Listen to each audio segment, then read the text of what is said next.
A few years ago, my grandfather and I set on a rather spontaneous road trip. Texting our plans along the way, some of my friends were kind of surprised when the two of us showed up on their doorsteps. They explained that they were expecting my GF to be slightly younger. On about day 4 or 5, one evening, my grandfather brought up a very important question, the million-dollar question: what do you want to do when you graduate?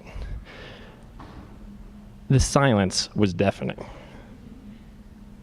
I don't really know, I finally muttered. More of an admission than an answer, really. I know that I want to continue to be curious. I know that I want to be passionate about what I do. I want to look for answers.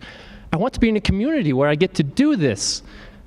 But I don't know what I want to do. I don't know really what I'm passionate about. That unknowing was really terrifying. And I felt like I was missing something, like I should have that answer. I should know what it is I want to pursue and pursue it doggedly. I should know what my passion is. A year later, I moved to Logan, and I started doing research with a junior faculty member here in a field station in northern Alaska. The Arctic is a fascinating place. The sun never sets in the summertime, never rises in the winter. There are rolling green hills that are impossibly frozen solid. Annual freezing and thawing lacerates the landscape into polygons. That same freezing forces old lakes inside out and forms hills. Rivers that cut through the landscape freeze solid in the wintertime and run dry. Freeze solid in the winter, run dry in the summer. No other way around. They cut through banks and expose ice lenses the size of houses. The lake next to our research station, when it thaws in the springtime, forms these candlestick-shaped ice pieces that sound like wind chimes. But it's not just the local features that make the Arctic such a fascinating place. It's estimated that there's more carbon currently locked in those frozen soils than is in the atmosphere. And the air temperature of the Arctic is rising faster than anywhere else on the globe. Thawing of that permafrost will release greenhouse gases that will perpetuate the cycle.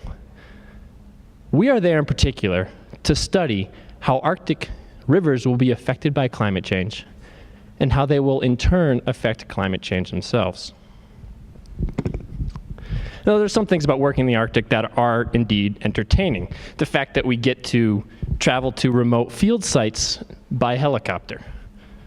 The very real possibility of being confronted by bears.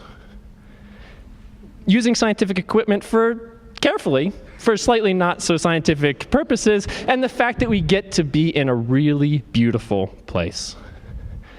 But just like my uncertainty about what I want to do, it's not about the what, it's not even about the where of this research.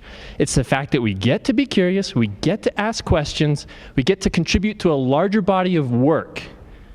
That's what brings a passion to our research, and I consider myself very lucky to have found people to work with who are passionate about what they do.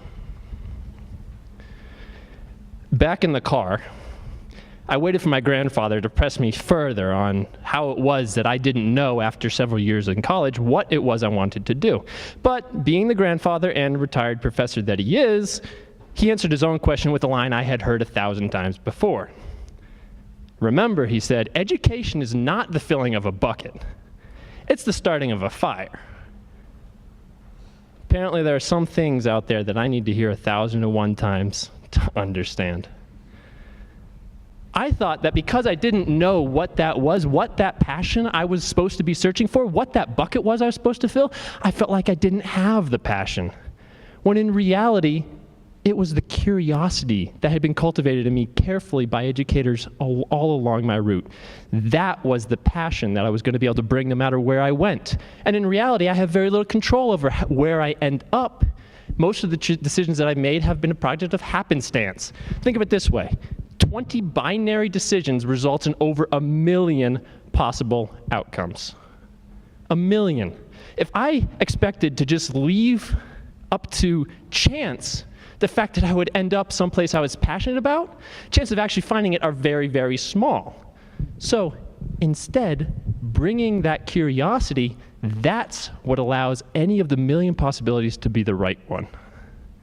So if you found your passion be a spark, If you're searching for your passion, put down the bucket, because passion, it infects, it spreads, and it ignites. And that's what we're here for. Thank you.